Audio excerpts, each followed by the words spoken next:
Yesus, mulia namamu. Terima kasih Yesus, terima kasih. Haleluya. Terima kasih ya Tuhan Yesus, Engkau sungguh baik ya Tuhan. Dari manakah datangnya pertolonganku? Pertolonganku ialah dari Tuhan yang menjadikan langit dan bumi ya Tuhan.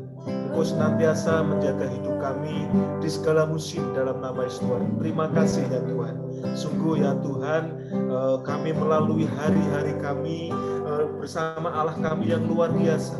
Tuhan memberkati kami, Tuhan menyediakan segala yang terbaik bagi kami gereja-Mu. Terima kasih ya Tuhan Yesus. Terima kasih juga untuk kesehatan yang Tuhan limpahkan bagi kami. Kami mengucap syukur, Allah sungguh baik, Allah sungguh luar biasa bagi kami. Terpujilah Engkau ya Tuhan, di dalam nama Yesus Tuhan. Terpujilah Engkau dalam nama Yesus Tuhan. Haleluya, haleluya.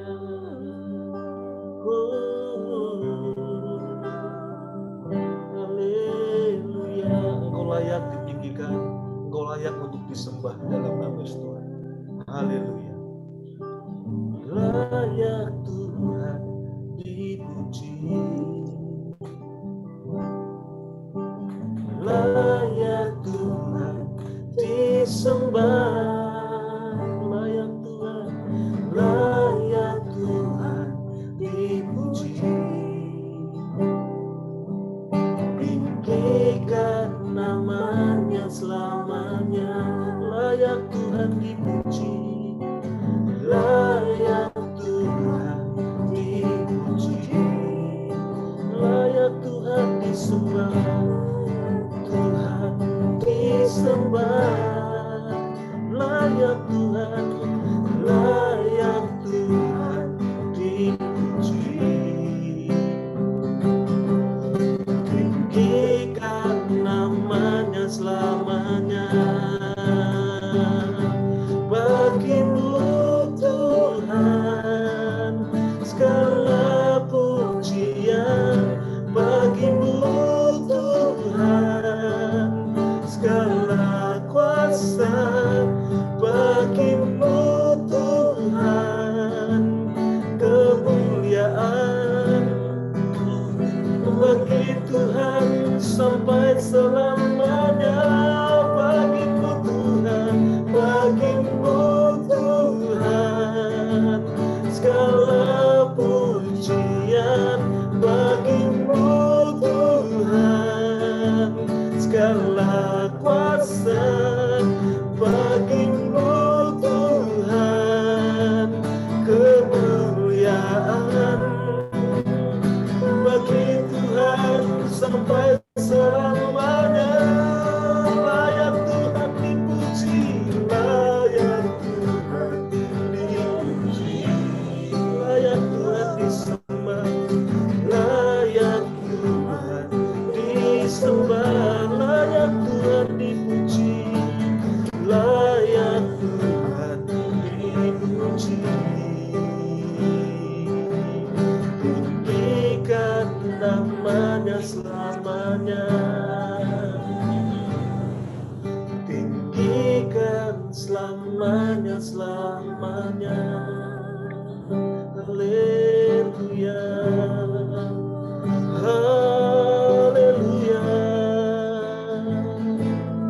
haleluya. Terpujilah Engkau Yesus, mulia namamu. Haleluya, terima kasih. Engkau sungguh baik bagi gereja-Mu Yesus, bagi umat-Mu. Terima kasih. Di dalam nama Yesus Kristus Tuhan, terpujilah Engkau. Di dalam asyana nana karala masyana nana mahara. Haleluya, terpujilah Engkau. Haleluya, Haleluya. Terima kasih. Terima kasih. Haleluya. Haleluya. Ya Tuhan, Engkau Allah kami yang layak untuk kami tinggikan. Selama-lamanya Tuhan, seumur hidup kami bersama anak kami, istri kami, cucu kami akan terus menyembah Tuhan. Dalam nama Yesus Tuhan. Terima kasih ya Tuhan. Tuhan baik bagi kami. Tuhan sungguh luar biasa. Ajaib segala pekerjaan-Mu bagi kami. Dalam nama Yesus, terima kasih dalam nama Tuhan Yesus. Bahwa kami ya Tuhan, di hari-hari yang tidak mudah ini ya Tuhan, untuk kami terus mengerti kehendak Tuhan dalam hidup kami. Dalam nama Yesus Kristus Tuhan, bahwa kami ya Tuhan, untuk hidup kami ini senantiasa ada dalam panggilan kami. Kami mengerjakan pekerjaan-pekerjaan Tuhan dalam nama Tuhan. Kami mengerjakan ya Tuhan, untuk hal-hal yang surgawi dalam nama Yesus Tuhan. Terima kasih ya Tuhan, dalam nama Tuhan Yesus. Pimpin kami dalam nama Yesus Tuhan. Dalam nama Yesus Tuhan. Dalam nama Yesus Tuhan. Ya Tuhan. Ajar ku mengerti segala rencana-Mu. Ajar ku berserah hanya padamu.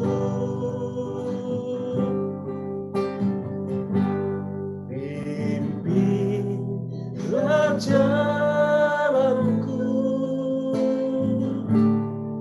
dalam terang firman-Mu.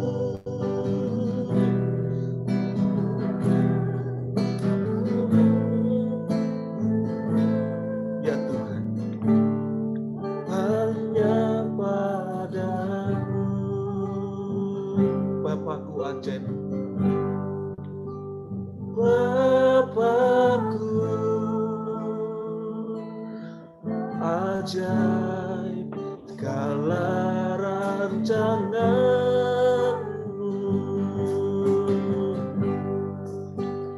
Tuhanku,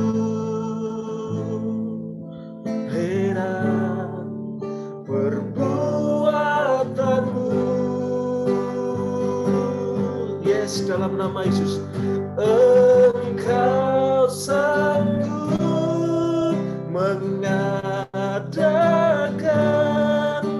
segala yang ku perlukan menurut kehendak-Mu. Terjadilah ya Tuhan, dalam nama Yesus Tuhan. Terima kasih ya Tuhan, perbuatan-Mu dahsyat dan ajaib ya Tuhan. Bapakku ajaib, dalam nama Yesus Tuhan. Terima kasih ya Tuhan, Engkau mencukupi segala keperluan kami menurut kekayaan dan kemuliaan-Nya dalam nama Tuhan. Terima kasih dalam nama Tuhan Yesus. Kami kerja Tuhan mengalami, menikmati segala hal baik yang Tuhan limpahkan bagi kami. Terima kasih, oleh kemurahan Tuhan kami mengalami segala penyediaan yang terbaik daripada Tuhan. Terima kasih Tuhan Yesus. Sebentar kami mau sharing dan kami mau mendengarkan pesan-Mu dalam nama Tuhan. Tuhan yang mengurapi hamba-Mu, yang menyampaikan firman pada malam hari ini penuh dengan urapan ilahi dalam nama Tuhan Yesus, dan kami siap mendengarnya. Pimpin kami dalam nama Tuhan Yesus. Setiap kami urapi dengan kuasa dalam yang kudus, dengan kuasa Roh-Mu dan Kudus dalam nama Yesus. Terima kasih dalam nama Yesus. Haleluya. Amin. Silakan.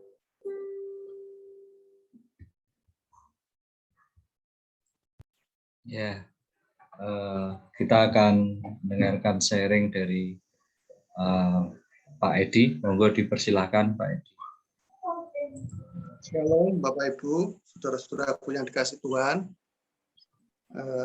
Selamat malam. Shalom, malam. Suara saya kedengaran? Baik? Ya, baik Om. Oke. Yep. Pertama-tama saya juga mengucapkan ikut berbelasungkawa. Ada Om Garin yang kemarin bapaknya sudah dipanggil Tuhan. Maaf kemarin tidak bisa ikut ke Pati karena ada pekerjaan yang harus dikerjakan. Saya ikut berbelasungkawa. Matur suwun Pak Edi, matur suwun. Malam hari ini Bapak Ibu kita akan belajar tentang tadi kalau Om Supri nyanyikan lagu Tuhan adalah Gembalaku. Kita akan belajar tentang Tuhan Gembalaku yang baik ya, di dalam Mazmur 23. Bapak Ibu, saudaraku yang dikasih Tuhan, Tuhan tidak pernah berjanji bahwa langit itu selalu cerah dan juga tidak pernah berjanji hujan terus membanjiri bumi ini. Ya, tetapi yang Ia berjanji hanya satu hal, bahwa setiap masalah di dalam hidup kita pasti Tuhan memberi pertolongan, memberi jalan keluar. Itu yang membuat kita kuat sampai pada hari ini. Ya, kita tahu Tuhan itu misalnya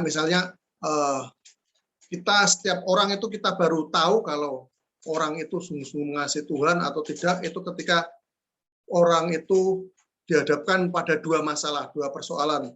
Yang pertama ketika dia mengalami kehidupan susah ataupun dia dalam keadaan ketika dia diberkati Tuhan. Respon dia bagaimana? Ketika dia respon, ketika dia susah, responnya malah meninggalkan Tuhan, semakin kelihatan karakternya. Apalagi ataupun mungkin ketika dia diberkati, tetapi ketika dia diberkati menjadi orang yang arogan. Jadi mungkin ada dua karakter itu yang bisa lihat. Tapi ketika dia susah, kemudian dia tetap mencari Tuhan, orang ini akan semakin luar biasa. Ataupun ketika dia diberkati, dia menjadi orang yang luar biasa. Nah, Bapak Ibu, saudaraku yang dikasih Tuhan, malam hari ini kita akan baca Alkitab kita di dalam Mazmur 23 ayat 1. Saya akan bacakan sampai dengan ayat yang ke-6. Ya, Bapak Ibu. Sebelum saya nanti sharing sedikit firman Tuhan. Nah, saya akan baca ayat 1 sampai ayat 6. Mazmur Daud, Tuhan adalah gembalaku, takkan kekurangan aku. Ia membaringkan aku di padang yang berumput hijau. Ia membimbing aku ke air yang tenang. Ia menyegarkan jiwaku. Ia menuntun aku di jalan yang benar oleh karena namanya. Sekalipun aku berjalan dalam lembah kekelaman, aku tidak takut bahaya, sebab Engkau bersertaku. Gadamu dan tongkatmu itulah yang menghibur aku. Engkau menyediakan hidangan bagiku di hadapan lawanku. Engkau mengurapi kepalaku dengan minyak, pialaku penuh. Dan kemurahan belaka akan mengikuti aku seumur hidupku, dan aku akan diam di dalam rumah Tuhan sepanjang masa. Bapak Ibu yang dikasih Tuhan, firman Tuhan malam hari ini, kenapa Mazmurnya Daud? Ya, di sini ditulis, kenapa dituliskan di situ kan Mazmur Daud gitu kan? Mazmur Daud. Kenapa Mazmurnya Daud? Kenapa kok bukan Mazmurnya Salomo atau Abraham, Mazmurnya Musa atau apa gitu. Saya percaya bahwa Tuhan punya rencana, Tuhan punya maksud. Ya, kenapa harus begitu? Misalnya kayak malam ini, kenapa saudara bisa ikut persekutuan cinta pada malam hari ini? Saya percaya bahwa ada maksudnya. Ya, demikian juga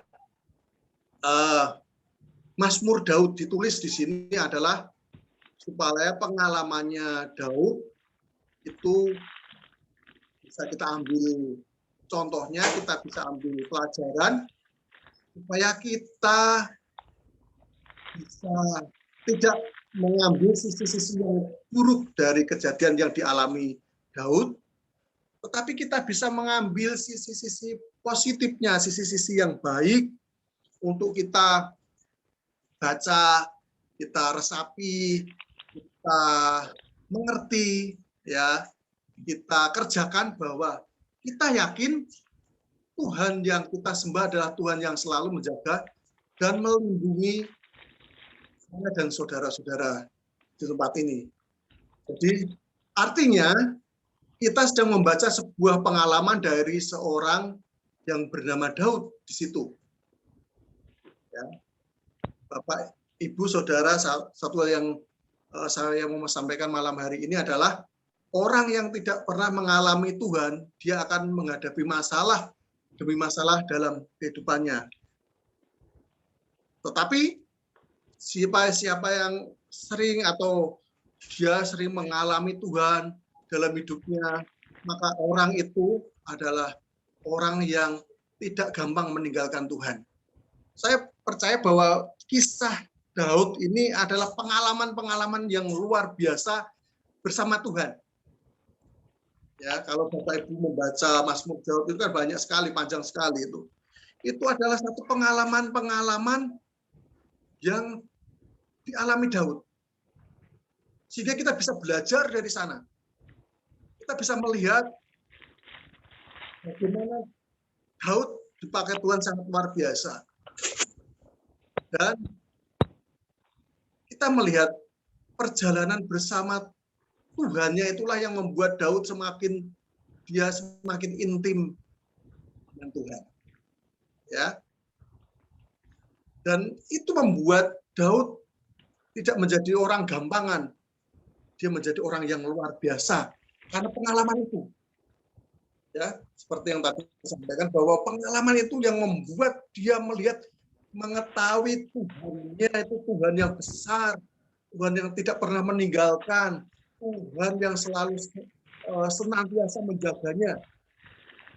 Kita baca tentang kejatuhan Daud, walaupun dia jatuh dengan Bathsheba, ketika dia minta ampun kepada Tuhan, berbalik dari dosanya, Tuhan mengampuni, sehingga dia bisa melihat betapa Tuhan itu sangat luar biasa di dalam kehidupan Daud. Sehingga Mazmur itu ditulis Daud sedemikian rupa. Nah, Bapak Ibu Saudaraku yang dikasih Tuhan, makanya sejak ini kita harus senantiasa mengajarkan kepada anak-anak kita supaya mereka mengenal Tuhannya. Sehingga ketika dia masih kecil, mereka sudah mulai bersekutu dengan Tuhan, mereka akan mengalami satu pengalaman-pengalaman dengan Tuhan itu yang akan membuat mereka semakin dewasa di dalam Tuhan. Ya, Bapak Ibu yang dikasih Tuhan, apa sih orang-orang yang mengenal Tuhan? Yang paling simpel adalah ketika mereka datang ke ibadah atau ke gereja selama mungkin dulu ketika sebelum pandemi, mereka dengan tidak harus diingatkan, ayo seminggu ibadah, ayo, dengan kesadaran sendiri mereka datang ke gereja beribadah, atau mungkin ketika ada komsel mereka dengan kerelaan hati untuk mengikuti itu. Karena apa? Dia sadar bahwa dia butuh Tuhan. Nah, itu adalah tandanya orang-orang yang mengenal Tuhan. Kemudian orang yang berdoa, suka berdoa, dan mungkin doanya tidak hanya itu mungkin Roh Kudus memberi hikmat, mungkin ada yang lain, didoakan yang lain, atau hal-hal yang lain. Itu tanda-tanda orang yang mengenal Tuhannya. Kemudian ketika dia membaca firman Tuhan, kemudian enggak ngantuan, tapi ketika dia membaca firman Tuhan, dia mendapatkan sesuatu kayak kitab itu, tulisan itu bisa hidup, dan itu bisa memberi inspirasi, bisa meneguhkan, bisa membuat dia, oh ya, ini firman Tuhan ini luar biasa, oh ya, ini bagus untuk saya, oh ya, ini saya mau kerjakan. Itu adalah tanda orang-orang yang mengenal Tuhan. Nah, Bapak Ibu yang dikasih Tuhan, maka orang yang mengenal Tuhan adalah orang yang sadar bahwa hidupnya adalah dia dosa dan dia butuh pengampunan, yang dari Tuhan, makanya dia terus mencari Tuhan. Ya, mengenal Tuhan tidak hanya sekedar hanya itu, tetapi banyak hal yang bisa masih saya di luar sana yang saya tidak dapat, tapi salah satunya seperti itu. Nah, Bapak Ibu yang dikasih Tuhan, malam hari ini kita akan, kalau kita membaca dari keseluruhan Alkitab dari Kejadian sampai Wahyu, itu kan prinsipnya dalam kita khotbah ataupun kita mempelajari firman Tuhan itu kan ada 3 hal. Yang pertama adalah secara khotbah yang bersifatnya praktikal, kita mempraktekkan ketika kita membaca. Kalau saya modelnya kan sering ke praktikal. Kalau Tony ke Om Supri itu kan beliau kan sempat kuliah di teologi, jadi lebih ke eksperiensial.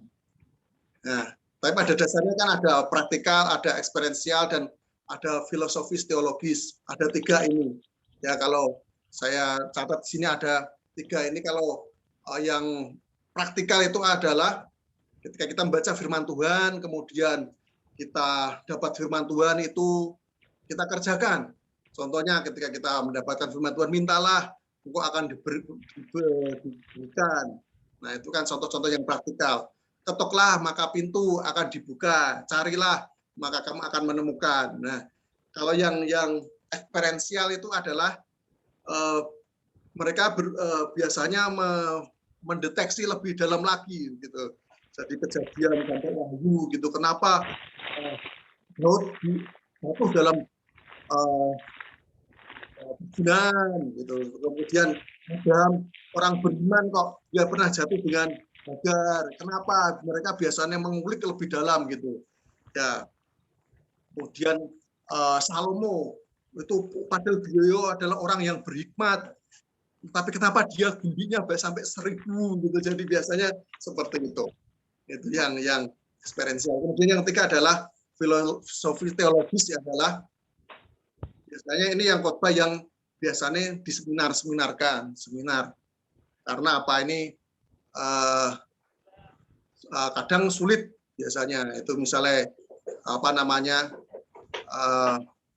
firman Tuhan yang menjadi daging, terus Allah datang sebagai manusia, itu kadang perlu diseminarkan. Nah, Bapak Ibu yang dikasih Tuhan,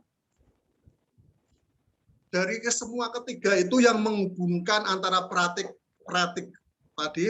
dan eksperiensial dan filosofis teologis adalah iman kita, Bapak Ibu yang dikasih Tuhan. Kalau tadi di firman-Nya dikatakan adalah Tuhan adalah gembalaku, takkan kekurangan aku. Artinya apa, Bapak Ibu yang dikasih Tuhan? Tuhan tanpa kita, jadi intinya gini, Tuhan tanpa kita, dia tidak rugi, ya. Tapi kalau kita tanpa Tuhan, pasti rugi. Maka bersyukur dan berterima kasih, kita apapun juga yang kita hadapi, jika kita ada di dalam Tuhan, jika Tuhan Yesus ada bersama-sama dengan kita, pasti hidup kita akan bermakna. Nah, kemudian di ayat yang kedua dikatakan bahwa Ia membaringkan aku di padang yang berumput hijau. Ia membimbing aku ke air yang tenang. Bapak Ibu yang dikasihi Tuhan, kalau kita tahu bahwa Daud kan orang Timur Tengah, Bapak Ibu. Di sini dikatakan bahwa kalau orang Timur Tengah kan di situ kan identik dengan padang gurun, ya. Jadi padahal lahirnya Daud adalah di Timur Tengah, ya. Yang dilihat bukan padang berumput hijau sebenarnya, karena padang gurun kan panas di sana kan. Tetapi itu katakan bahwa di padang yang berumput hijau, di padang gurun yang berumput hijau. Tapi ia yakin bahwa di situ bahwa ada gembala yang baik yang bisa merubah padang gurun menjadi tamannya Tuhan. Dia mempunyai satu pandangan yang sangat luar biasa. Yang mungkin dia mengalami walaupun kondisinya seperti itu, tapi dia punya satu pandang Tuhannya pasti akan menolong, memberikan situasi yang baik di dalam kondisi yang mungkin tidak baik. Kalau kita mengetahui kondisi saat ini, kita tidak tahu COVID kapan berakhirnya, Bapak Ibu yang dikasih Tuhan. Tetapi kalau kita mempunyai cara pandang seperti cara pandang Daud yang sangat luar biasa, walaupun dia menghadapi situasi yang seperti itu, tetapi dia bisa melihat dengan cara pandangnya Tuhan. Sekalipun aku di situ katakan bahwa ia membaringkan aku di padang yang berumput hijau, ia membimbing aku di air yang tenang. Ya, kalau kita membaca ini, ketika kita berada di Indonesia, ketika kita di Semarang, kita membayangkan tentang padang yang berumput hijau, kita pasti akan ngantuk. Tetapi kalau di Timur Tengah ke sana, nggak ada yang seperti ini. Adanya panas semua, padang gurun semua. Tapi Tuhan melihat bahwa walaupun di dalam kondisi yang tidak enak pun, pemeliharaan Tuhan itu tetap ada. Penyertaan Tuhan itu tetap sempurna. Nah, kemudian saya mencatat di ayat yang keempat, dikatakan bahwa sekalipun aku berjalan dalam lembah kekelaman, aku tidak takut bahaya. Sebab engkau besertaku, gadamu dan tongkatmu itulah yang menghibur aku. Bapak Ibu yang dikasih Tuhan, artinya setiap hidup kita tidak pernah luput dari sebuah atau masalah. Ya, sekalipun aku berjalan dalam lembah kekelaman, katakan, aku tidak takut bahaya, sebab engkau besertaku, gadamu dan tongkatmu itulah yang menghibur aku. Makanya ada firman Tuhan katakan bahwa kenapa domba harus diutus di tengah serigala. Domba harus diutus di tengah serigala. Sedangkan domba pasti kalah dengan serigala. Ya. Tetapi di situ kita tahu, kita percaya bahwa jika ada domba, pasti ada gembala. Artinya apa Bapak Ibu yang dikasih Tuhan? Walaupun domba berhadapan dengan situasi yang buruk, tapi gembala pasti menjagai domba itu. Ya, sekalipun domba itu menghadapi serigala yang demikian sangat menakutkan, tetapi di situ ada gembala yang berjalan di depan domba itu. Gembala yang senantiasa memproteksi, menjagai, melindungi domba-dombanya. Demikian juga hidup kita. Dikatakan sekalipun aku berjalan dalam lembah kekelaman, tapi di situ katakan Tuhan ada di depan kita, berjalan mendahului kita, menolong kita. Itu yang sangat luar biasa. Artinya apa Bapak Ibu Saudaraku yang dikasih Tuhan? Tuhan berperang di depan kita, menolong kita, menjaga kita. Sehingga ketika kita hidup bersama dengan Tuhan, saya merenungkan bahwa pemeliharaan Tuhan itu komplit Bapak Ibu Saudaraku yang dikasih Tuhan. Saya mau cerita sedikit setelah saya kena COVID hampir 4 bulan ini, saya tidak beraktivitas, maksudnya belum maksimal untuk saya kerja gitu. Kemudian karena harus pemulihan, sakit harus hampir 1 bulan pemulihan, terus kemudian tambah lagi, dan akhirnya sampai kemarin rencana Agustus awal saya sudah mulai kerja lagi. Tapi saya bersyukur setengah semuanya itu Tuhan memelihara, Tuhan menjagai, Tuhan menolong. Bapak Ibu yang dikasih Tuhan. Dan kemarin sudah sempat ada kerjaan yang boleh saya kerjakan. Hari ini tadi saya sudah bisa kerja juga. Maka kemarin itu Mas Garin saya tidak bisa ikut ke Pati karena kemarin ada luar kota yang harus saya kerjakan. Nanti saya melihat bahwa pemeliharaan penyertaan Tuhan itu sangat luar biasa. Di situ saya melihat, walaupun ibaratnya di sini katakan bahwa sekalipun kita berjalan dalam kekelaman, aku tidak takut bahaya sebab engkau besertaku, gadamu dan tongkatmu itulah yang menghibur.